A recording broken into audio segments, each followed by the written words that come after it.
Vous êtes sur DMTV, bonjour ou bonsoir, cela dépend de l'heure à laquelle vous nous suivez. Tout plaisir est pour nous de vous retrouver et de savoir vous êtes nombreux en train de suivre votre chaîne YouTube DMTV. DMTV qui vous propose aujourd'hui de faire une réflexion par rapport à une nouvelle que nous avons reçue. Nous sommes là toujours bien évidemment en football. Hein. Ça peut inspirer en tout cas nos dirigeants, les dirigeants qui ont en tout cas la charge de conduire la vision que nous voulons en tout cas pour notre football. Investir dans la jeunesse par exemple, investir dans des équipes féminines et les aider en tout cas à s'épanouir pour l'avenir de ce pays serait tout aussi une bonne chose.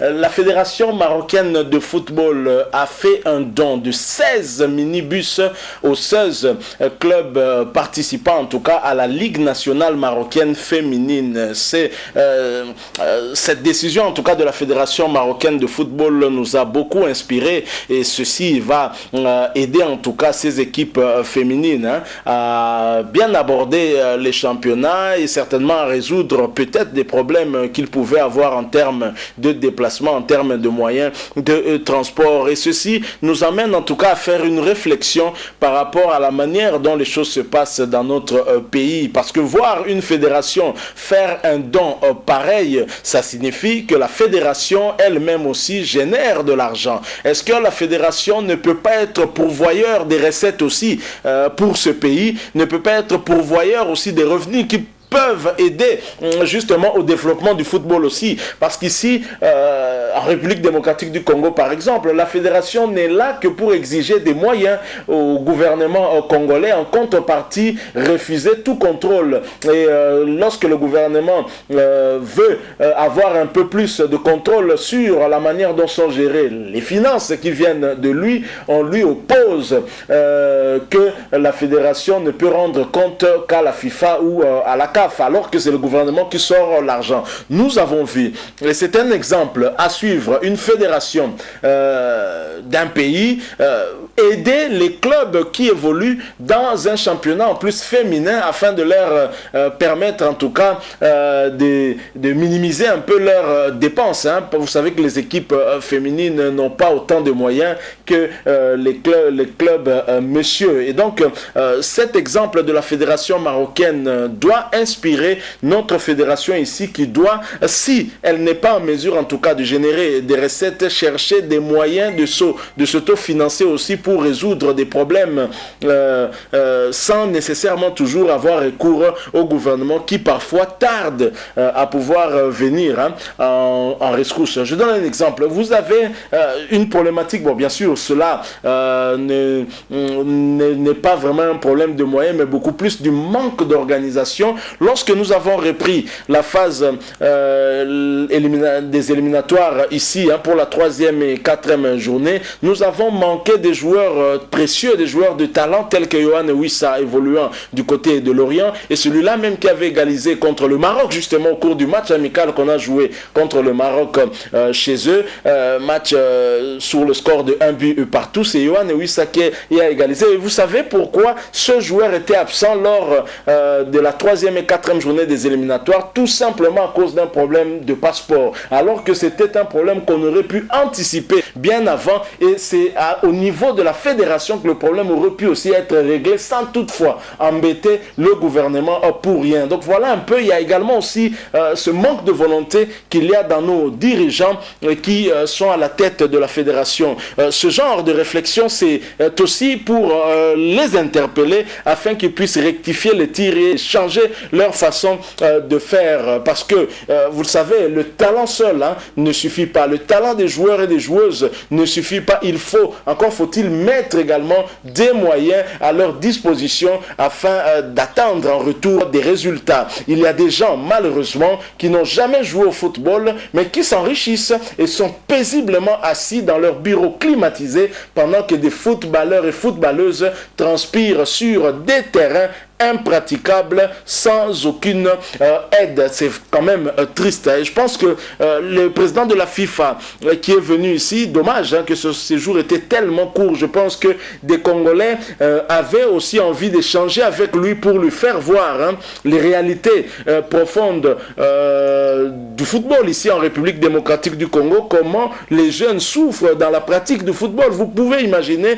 que la FIFA subventionne les fédérations en leur donnant peut-être des moyens pour justement l'encadrement de ces jeunes-là, mais que voyons-nous? Regardez le terrain à Sosa, regardez dans quelles conditions ce terrain se trouve. On a eu à encadrer ce terrain-là, mais dedans, qu'est-ce qu'on en a fait? Qu'est-ce qu'il y a? Est-ce que la pratique du football peut se faire sur un tel terrain? C'est quand même triste de voir comment nos dirigeants se comportent, et c'est même mettre la vie de ces jeunes qui doivent pratiquer le football en danger. Est-ce que la fédération n'a absolument pas de moyens pour initier des projets dans le sens justement de développer le football des jeunes et même le football aussi féminin? Ici, par moment, on a eu à voir des jeunes filles progresser, aller même en Coupe du Monde, mais quel a été leur encadrement? Je crois que la fédération est en train quand même de faillir aussi. Avec cet exemple de la fédération marocaine, on se rend bien compte qu'une fédération peut aussi avoir des moyens propres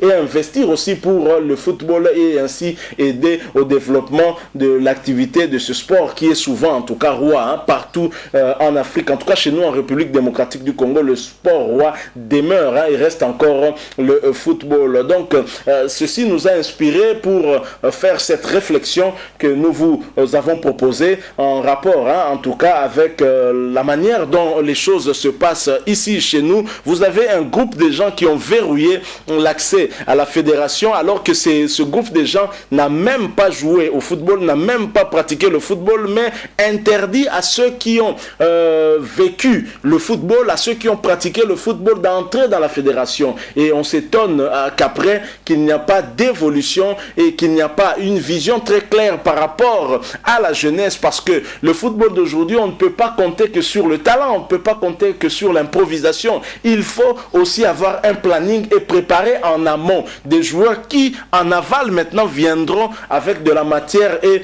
aider le pays. Lorsque nous regardons le football tel que ça se pratique, même au niveau du Maghreb, vous sentez que les jeunes ont appris des fondamentaux, parce qu'à la base, on a eu à les encadrer. Mais ici, chez nous, c'est le talent pur que l'on voit. C'est ainsi qu'on a parfois des joueurs qui évoluent au haut niveau, par exemple en Champions League africaine, mais qui a un problème de faire un simple contrôle. Un simple contrôle le complique et lui met dans des mauvaises dispositions et est en retard pour enchaîner une action, ainsi une action de contre, par exemple. C'est parce qu'il n'y a pas eu des fondamentaux, les jeunes n'ont pas été préparés, ils ont appris le football sur le tas, dans la rue, et comme c'est un talent inné, on sent que c'est un bon joueur, mais qui n'a pas eu à apprendre ses fondamentaux. Et je pense que la fédération doit avoir une vision claire et d'aider la jeunesse. C'est ainsi qu'elle aidera aussi le pays demain. Donc voilà la réflexion qu'on a voulu faire. Nous sommes arrivés en tout cas à la fin. Si cela vous a plu et que vous a intéressé, en tout cas, manifestez-le en nous laissant un like.